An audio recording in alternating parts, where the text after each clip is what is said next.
One of my favorite sets of memories from living here in this apartment in Milwaukee, where we moved back to in 2015, is of the times when my wife was away on trips either to New York or to California for work or to take care of her mother in the hospital.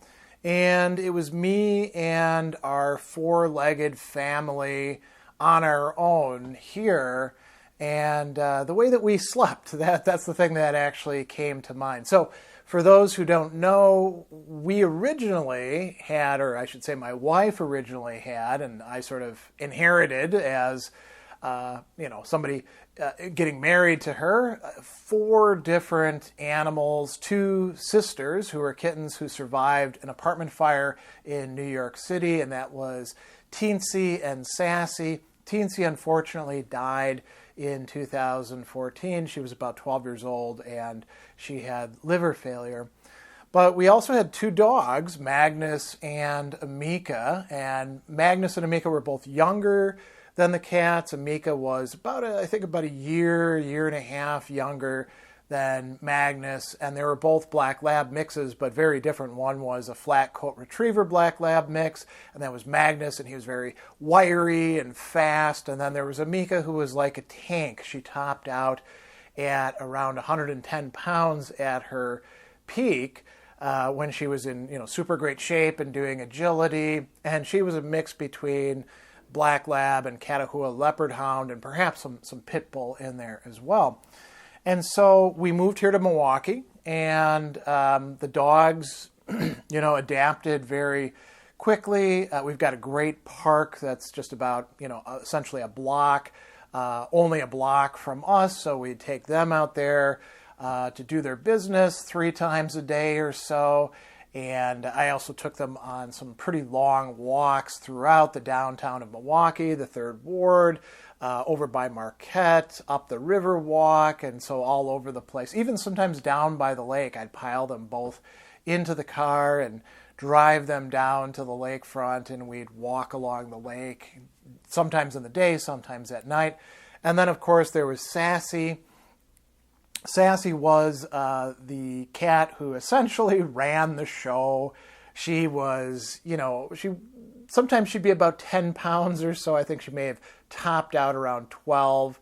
And then every once in a while, she'd lose a lot of weight and get down to 8 or 7 pounds. And then we'd feed her as much as we could.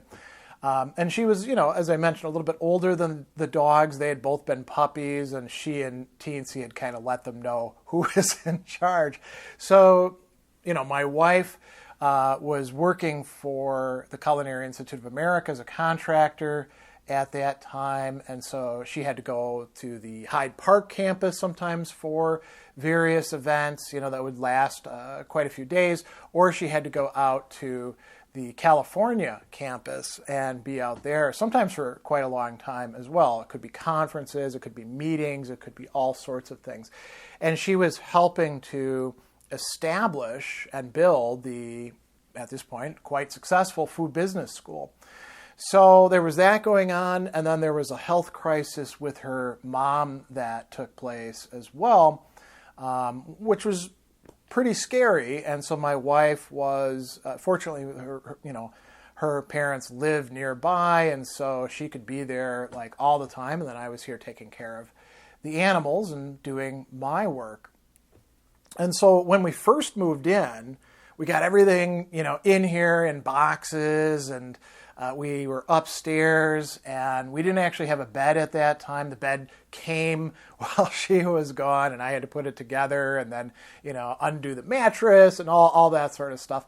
And so we were sleeping on these Japanese mats that were about this thick, that we had 2 big black ones that we would roll out and then, lay some sheets over and some blankets. And The dogs always liked to sleep with us, as did the cats. As a matter of fact, when I was talking with Andy about this, she said in one of the places where she lived, she would actually say, okay, bedtime, and they would all pile into the bed with her. So some people don't like, animals on the bed. We're the opposite. I actually grew up in a household where my dog, Lady, slept with me basically every night. And if I was at a friend's house, she would still sleep in my bed. So anyway, my wife is away, and, there's a lot of unpacking to do and stuff like that. And then, at night, we would all go up and lay down together. Magnus liked to be pretty close. He was a very cuddly pup, and you could wiggle him around and stuff. Sassy very much liked, and she would actually, as I said, run the show. She would sometimes shoo the dogs away by being very persistent. She liked to be in my arms a lot, but she also liked to cuddle up with the dogs. Amica would sometimes want to cuddle up, but then she'd get too hot and, start snuffling. She also liked to be under the blankets from time to time. And so it was quite nice. We'd wake up every morning, and the first thing we would do is go downstairs and get the leashes and head out to the park so they could have their morning business, and then come in and they'd have some breakfast, and I'd make myself some breakfast. Sassy would eventually come down the stairs on her own and be wandering around doing whatever she wanted to do. And it was kind of cool together, that laying all as one pack. And then I remember doing that a couple times when Andy was away, just with the bed, but that wasn't something really that new, because quite often we got a king size bed. We'd have both dogs and Sassy as well in the bed with us, which didn't always make for great sleep, but in the winter was quite nice, because we often wouldn't put on the heat until it got pretty cold in here. As a matter of fact, we had kind of a running contest to see how long we could go each year without turning the heat on. Now, you might say that's a foolish thing to do. What about pipes and all that? We live in an apartment complex, right? And we're in a building with 2 floors of tenants beneath us. We live on the 8th and 9th floor of a loft apartment. So there wasn't any danger of anything going wrong with that. It's just, you got to bundle up while you're in here. And animals, great source of heat, and humans turn out to be a great source of heat for them too. So the other time that I really remember was when Andy's mom was in rough shape. And so Andy was staying with her at the hospital, and then oftentimes later at their house out in Brookfield as her mom recovered. And so I think there was a period of about 2 weeks or so that it was just me and the dogs and Sassy. And I was, I think, finishing up the semester at Marquette University, because I do remember having some classes. And, we would do all of our normal stuff, take our walks, enjoy ourselves, have our meals. And then I remember we had these big Yogibo cushions that were originally for humans. They're kind of a cool thing that we bought while we were still in New York. We saw them demonstrated at a mall in Albany, and they came in a bunch of different things. And it was sort of like modular furniture that was actually bean bags filled with really, really tiny pellets, and very comfortable, So you can imagine what took place. Pretty quickly, they weren't just for the humans. I think that actually, Amica might have been a little bit scared of the Yogibo at first, and then she found that she really liked laying on it.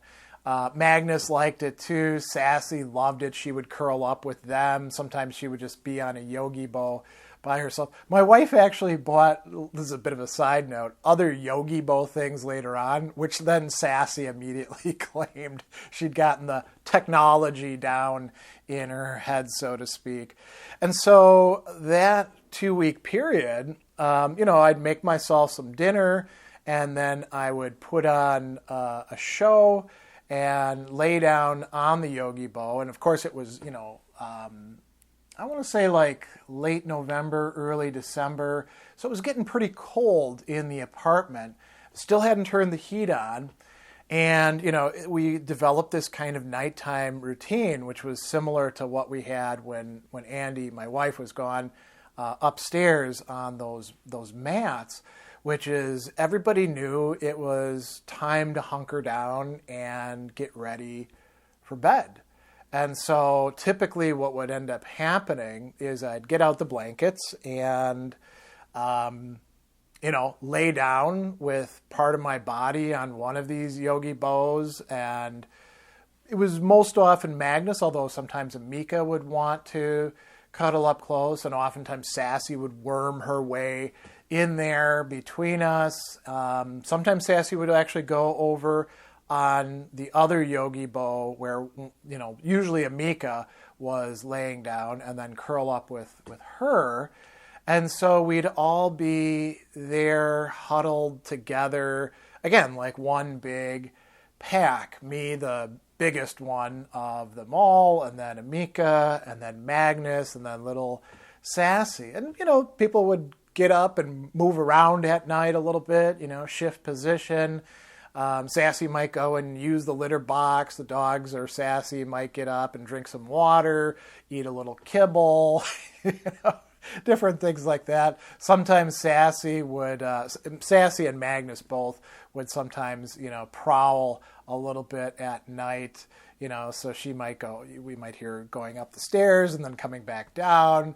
Magnus had kind of a guard dog mentality, so he might go to the apartment door, sniff a little bit, and then come back by us. And that was what we did. And it was just kind of a fun, comfortable, cozy thing that made the time with Andy gone pass much nicer than if we'd all had like our own little sleeping spots. It was a way of just hanging out and enjoying each other's company. And then, we'd wake up in the morning, and now we were already downstairs, so I would just throw on a bit more clothes, my boots and stuff like that take the dogs out, come in.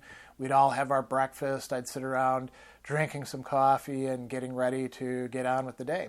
So I don't know if any of you can relate to this. You might feel it's a little weird or something, but it is a very fond set of memories for me. These, canine, feline companions all hanging out together. So every once in a while, getting a little bit irritated with the others. Sassy could dislike the dogs, like rolling over too much on her. But for the most part, we all really got along and enjoyed that schmush together of sleeping on the mats and then on the Yogibos and then later in the big bed.